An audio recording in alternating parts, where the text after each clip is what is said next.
Hi there. I rewatched The Good Place recently and I have some thoughts. It's been a rough couple weeks for me. I've been very busy getting back to school and the sheer amount of violence in the world kind of piled up on top of my chest and wouldn't let me breathe. And so I wanted to watch something that was comforting while also telling me something that's going to be helpful. And I couldn't think of a better show than The Good Place for that. Unfortunately, I decided to start this rewatch about 25 days before it was slated to leave Netflix, so I kind of had to hurry. And in doing so, I started thinking about the nature of the storytelling and the philosophical ideas that it presents and how they go together, and I want to talk about it. I can't help but love this show. It is so ambitious, especially for a sitcom. It blew my mind when it first came out, and it's only gotten better with age, minus the one line where Tahani mentions going to a Diddy party. That part isn't great. I have to live next to a man who once lied and said I wasn't at Diddy's white party. I was there, Eleanor, I was. You must believe me. If you've never seen it before, The Good Place is the story of Eleanor Shellstrop, a kind of mean, selfish person who finds herself mistakenly sent to the good place after she dies. In an attempt to stay hidden and earn her place, she enlists the help of Chidi Anagonye, the hottest man alive, and also a professor of ethics and moral philosophy, who teaches her how to be a good person and helps her stay hidden from Michael, the good place architect of the neighborhood that she lives in. Okay, so I can't talk about this show without spoiling it, and there is a pretty major plot twist at the end of season 1 that is awesome and very important. So if you haven't seen the show, I'm going to beg you to watch it. Seriously, I wish I could erase my memory just to experience that twist again. It's so good. So if you're still watching this, I'm just going to assume you've seen it. Okay, let's talk about it. Michael Schur is a comedy writer and showrunner who is at least in part responsible for some of the best sitcoms of the century. And he became interested in the study of ethics in 2005 when he realized he was acting unfairly towards someone after a minor car crash. I'm doing a bad job of explaining this actually. Just watch his TED Talk and he'll explain the whole anecdote. In an effort to understand what exactly he'd done wrong, he started researching philosophy and reaching out to professors all around the world. And he was shocked to find that every single professor he reached out to was happy to take time out of their day to explain things to him. This was the catalyst that eventually inspired him to write and develop The Good Place, and he eventually wrote a book all about these complex moral dilemmas and what different schools of thought would have to say about them. That book is called How to Be Perfect, and I just read it. In this video, I want to examine some of the theories discussed in here, how they are explored in The Good Place, and what we can take away from them. It's gonna be so fun, I promise. It's like who died and left Aristotle in charge of ethics? Plato. Aristotle was a fun guy. His main belief was that humanity's ultimate goal was happiness, or as Schur translates it in his book, flourishing. He says it's a more impressive word, and I agree, so I'm gonna use that one too. You see, Aristotle didn't believe that human traits were predetermined. To be a good person, you merely had to practice being a good person. No one is just born with perfectly virtuous characteristics, and instead you become virtuous by doing virtuous things. Basically, Aristotle wants us to reach what he calls the golden mean, a perfect amount of each personality trait. There is such a thing as not enough selfishness or too much kindness. Instead, it's about finding a balance, which can only be done through trial and error. Through repeatedly trying to be as good as you can become fluent in good deeds and ultimately be a better person. After Chidi agrees to help Eleanor, the very first thing he teaches her is Aristotelian virtue ethics. In order for her to get to stay in the good place, Eleanor has to become a better person, which she does initially only for her own self-interest. However, over time she becomes fluent at good deeds and starts to genuinely improve. Of course, if you've seen the show, then you know this doesn't actually matter because it was all a lie. They're in the bad place and they have no hope of getting out.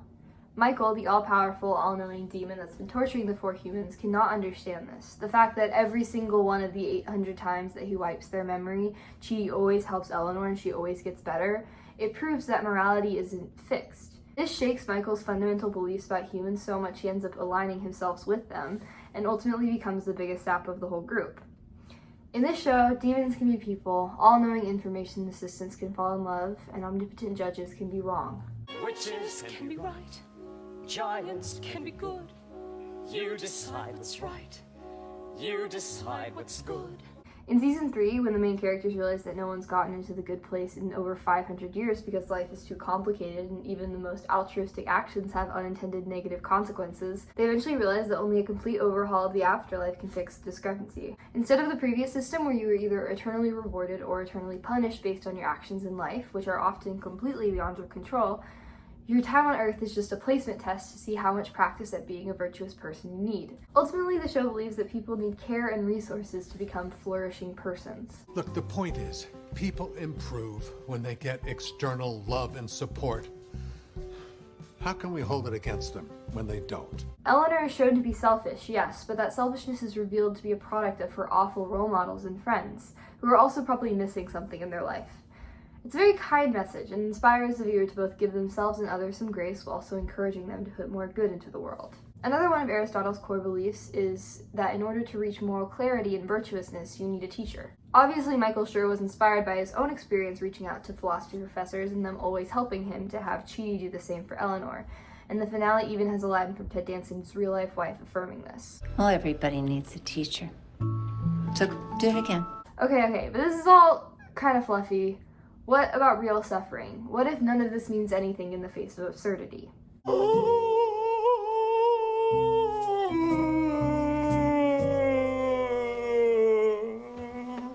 Okay, now we're getting somewhere.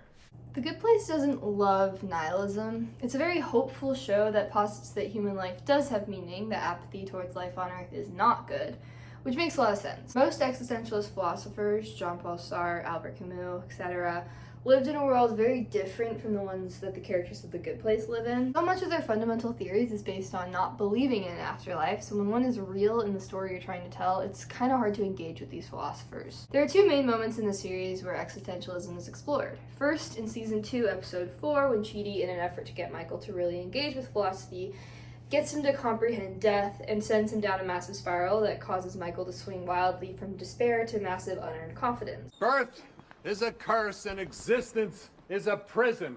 So honey, how do you do strapless stresses? I don't get it.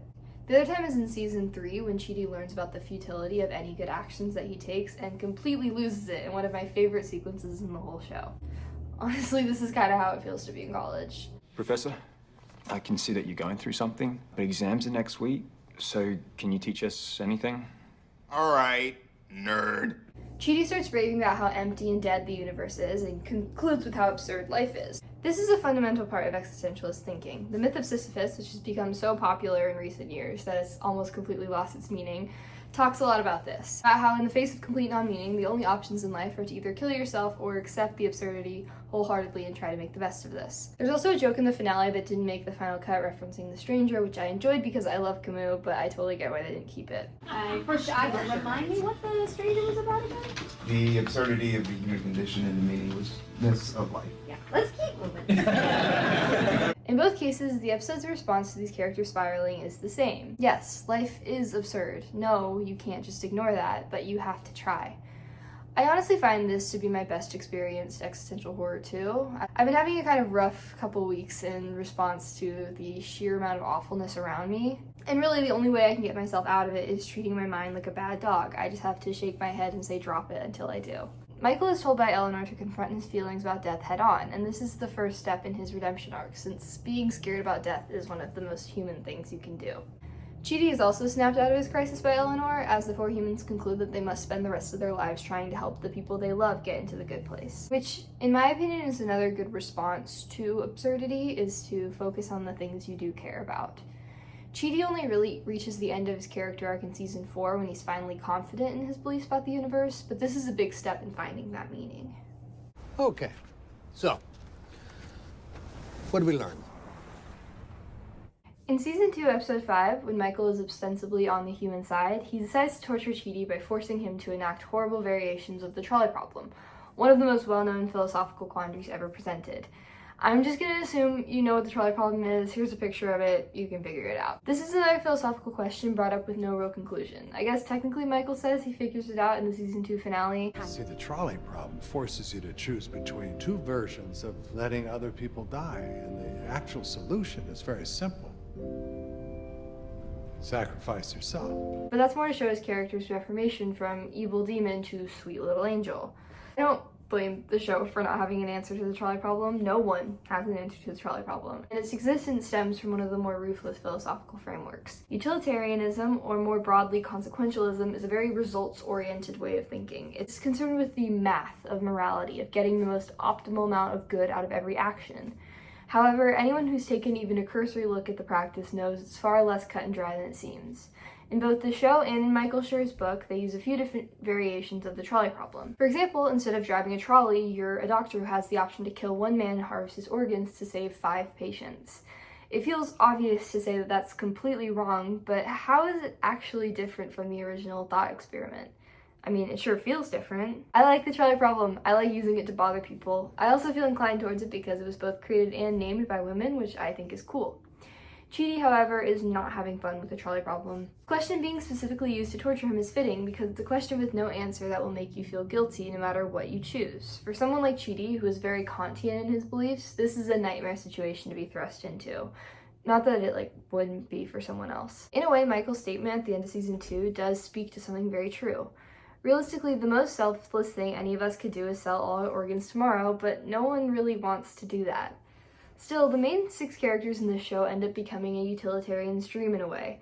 Despite ostensibly being selfish people, the moment they are given a chance to be selfless for people they care about, they jump at the opportunity. The biggest dive into consequentialist theory, however, is not in the trolley problem episode, but instead at the end of season 3, when they realize the point system is completely broken. I mean, if goodness is based on how much happiness and suffering each action costs, we're all royally forked.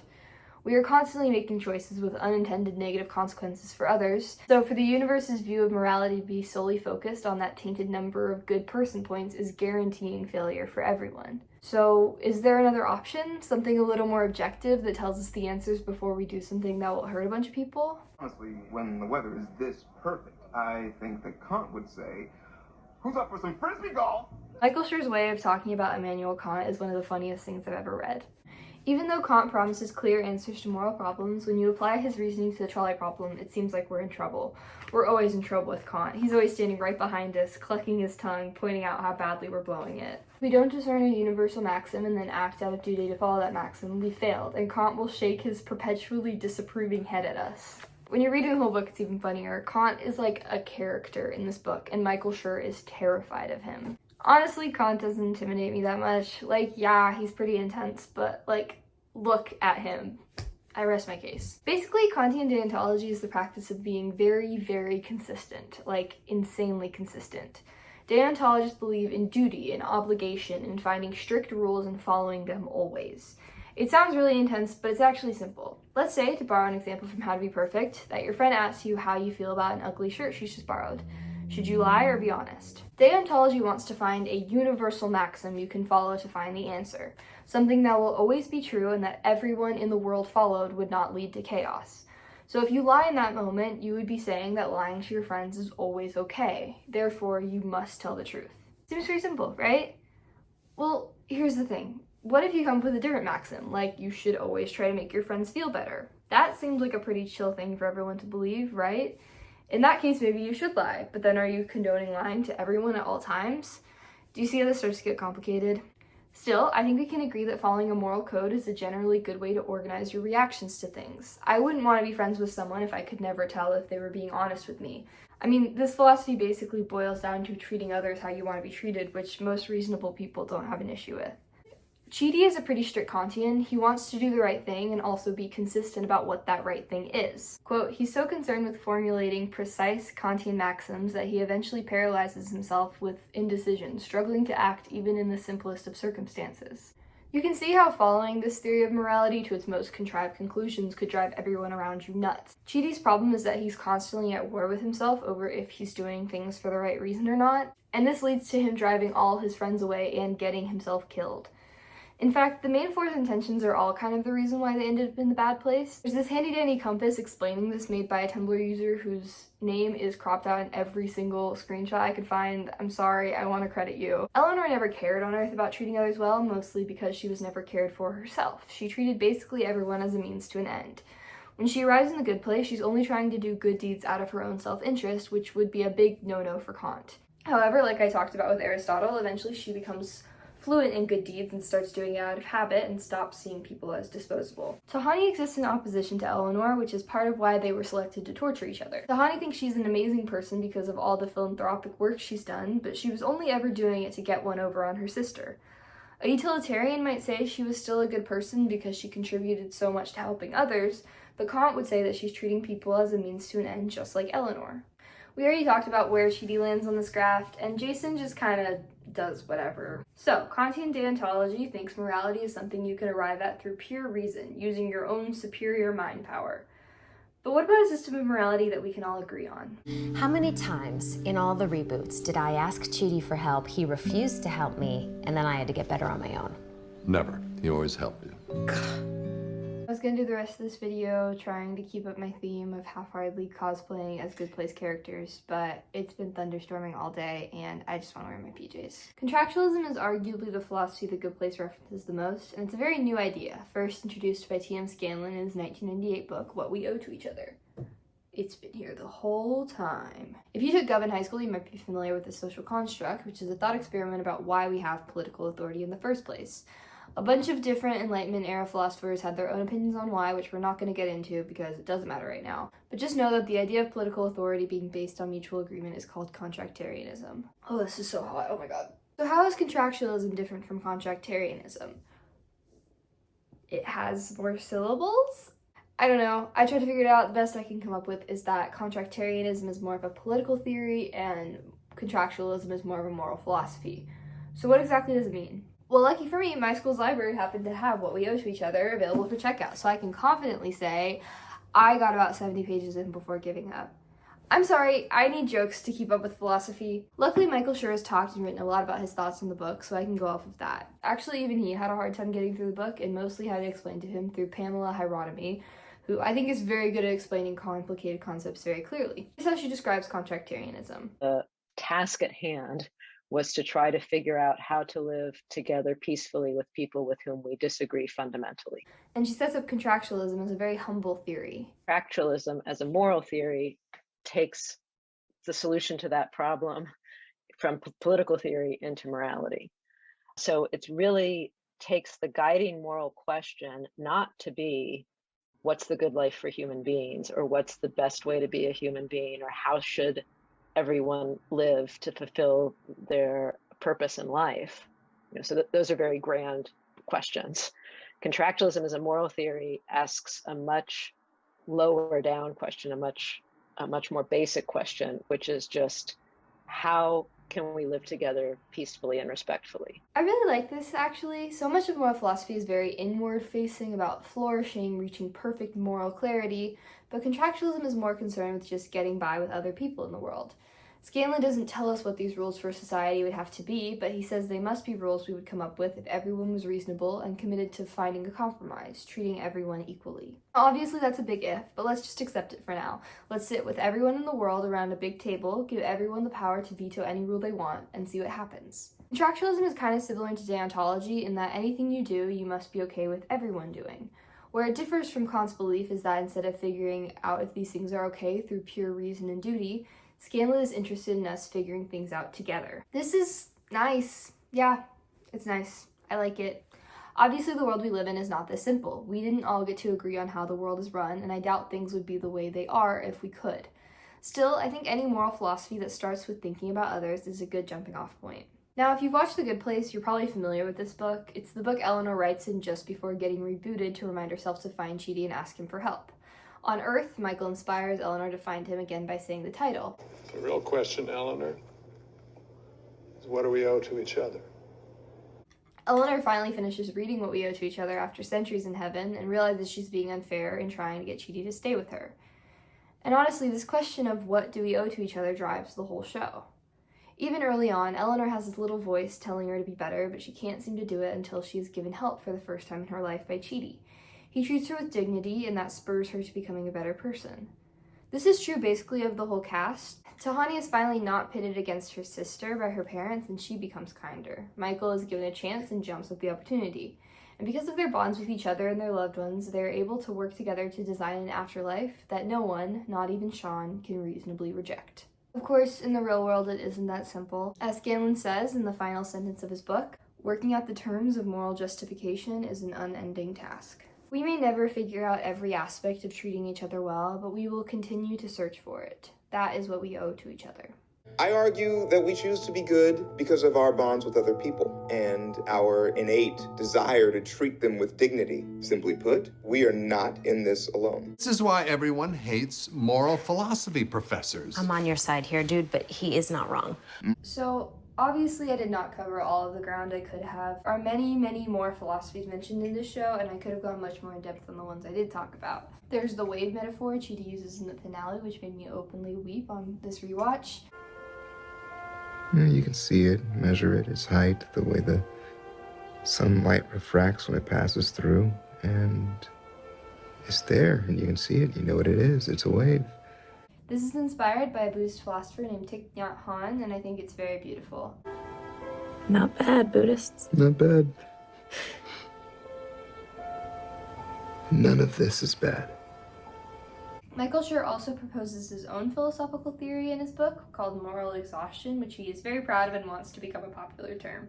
It's basically the idea that people have in their head that past good deeds provide a cushion for people to break some rules, which I'm sure we've all experienced, especially in the age we live in, where we're constantly aware of how much need is all around us. We have to believe there's a quota we can fill to be off the hook every once in a while, or we'll become happiness pumps and burn ourselves out on good deeds. Michael Schur, I'm sorry I didn't talk about this more, but it's good. Read this book. It's really good. I also hope one day to talk about Man on the Inside, another Michael Schur product starring Ted Danson as a well-dressed sweetheart lying to people, but I need at least one more season to come out. But seriously, go watch this show. It is so, so good, and I feel like it kind of flew under the radar.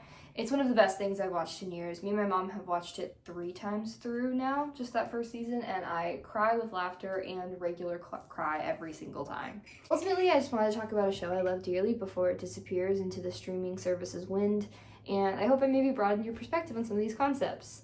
I'm very sorry about how long this video took. I have been toying away at it for weeks, but for some reason I was just not motivated to finish it at all, but I finally rallied, I did it, and I hope it was worth the wait.